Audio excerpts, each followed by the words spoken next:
Hello everyone, you are welcome in my YouTube channel Study with Concept. So we have done 5 parts earlier and today we will discuss another topic in this chapter. तो आज का topic है नवीन प्राचीन सभ्यता।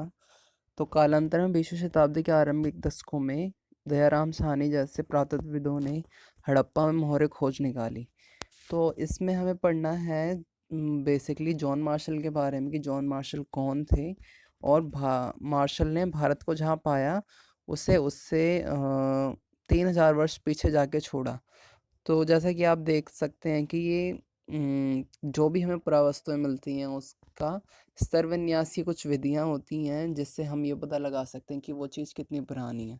तो John Marshall को जब ये टीला मिला उसकी उन्होंने खोज की और उन्होंने बताया कि ये टीला लगभग 3000 वर्ष पीछे का है या पहले का है। इसलिए कहा जाता है कि जॉन मार्शल ने भारत को जहाँ पाया उससे 3000 साल पीछे जाके छोड़ा। तो जॉन मार्शल के अनुसार यहाँ पे 3000 वर्ष पहले भी लोग रहा करते थे क्योंकि स्तर विन्यास की विधि में ऐसा पाया गया है।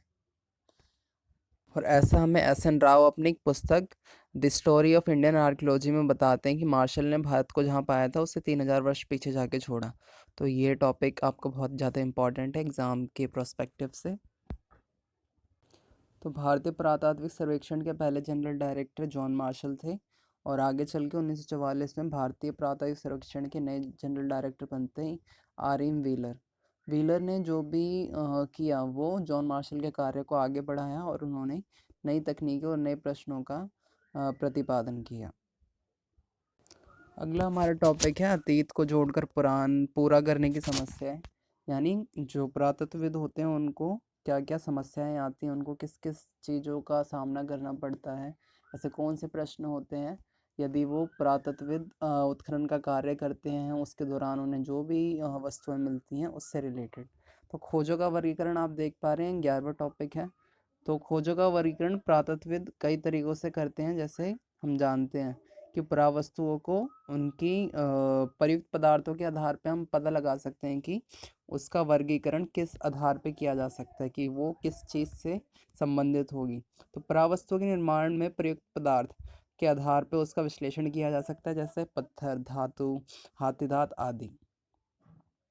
अगला हमारा पॉइंट है जो पुरातत्वविद होते हैं वो उपयोगिता के आधार पर पुरावस्तुओं का वर्गीकरण करते हैं। तो यानी पुरातत्वविदों को हड़प्पा काल से चक्कियाँ प्राप्त हुई हैं और उसकी वो वर्तमान से समानता स्थापित करते हैं और पाते हैं कि वर्तमान में भी चक्कियों का उपयोग आज हम अनाज पीसने के लिए करते हैं। तो पुरातत्वविद इस निष्कर्ष पे पहुंचते हैं कि जो इसकी उपयोगिता होगी, यानी जो चक्कियाँ हमें वहाँ से मिली हैं उसका प्रयोग संभवतः आटा पीसने के लिए ही किया जाता होगा। तो एज़ यू कैन सी कि अगला टॉपिक हमारा व्याख्या की समस्याएं हैं। तो पुरातत्वविदों को हड़प्पा सभ्यता से असंख्य वस्तुएं मिली हैं जिसका उपयोग पता कर पाना हमारे बस की बात नहीं है। तो व्याख्या करने में हमें समस्याओं का सामना करना पड़ता है, पुरातत्वविदों को सामना करना पड़ता है।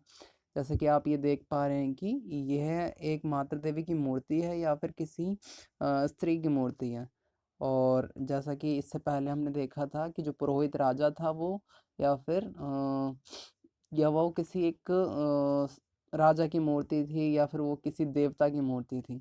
तो आज भी पुरातत्वविद के असमंजस में है कि और उन्हें व्याख्या करने में समस्याएं आती हैं।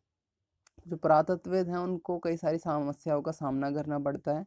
और तो जैसे जो पुरातत्वविद होते हैं उनको जो भी चीज़ असमान सी लगती थी उन्होंने उसको धर्म से जोड़ दिया। जिसका अर्थ वो नहीं निकाल पा रहे थे उन्होंने उसको धर्म से जोड़ा। जैसे ये मातृ देवी की मूर्ति।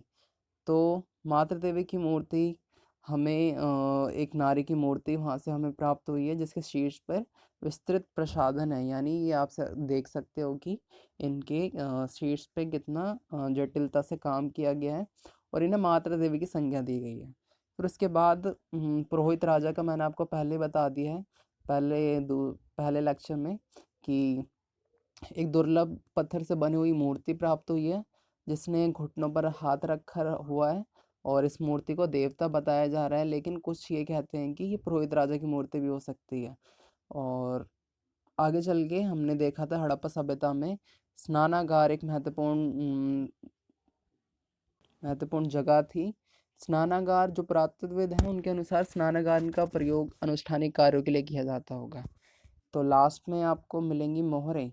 मोहरे के ऊपर क्या है, हमें ऐसे कुछ निशान दिए गए हैं जो अलग अलग दिशा की ओर इशारा करते हैं। उत्खनन के दौरान कुछ मोहरें प्राप्त हुई हैं, जो कई सारी मोहरें हैं। कईयों पर पेड़ पौधों के चित्र बने हुए हैं, तो प्रकृति पूजन की ओर संकेत करते हैं ये। और दूसरी मोहरें हैं जिस पर सींग बना हुआ है, एक श्रृंगी वाला जानवर बना हुआ है। तो लोग समझते हैं या फिर जो पुरातत्वविद हैं कि ये एक श्रृंगी वृषभ की पूजा किया करते होंगे। और ऐसे मोहरें भी प्राप्त हुई हैं जिसमें पालथी मारकर बैठे हुए योगी की मुद्रा में पाया गया एक व्यक्ति को, वो संभवतः आदर्श शिव होगा। ऐसे आप देख सकते हैं ये मोहरें या लिंग।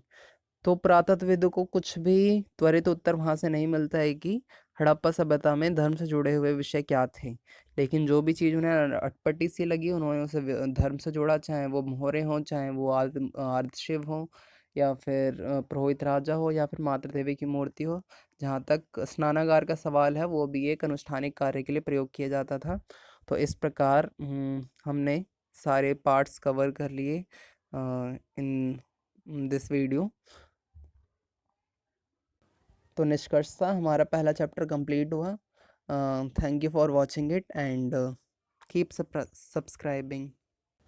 Thank you.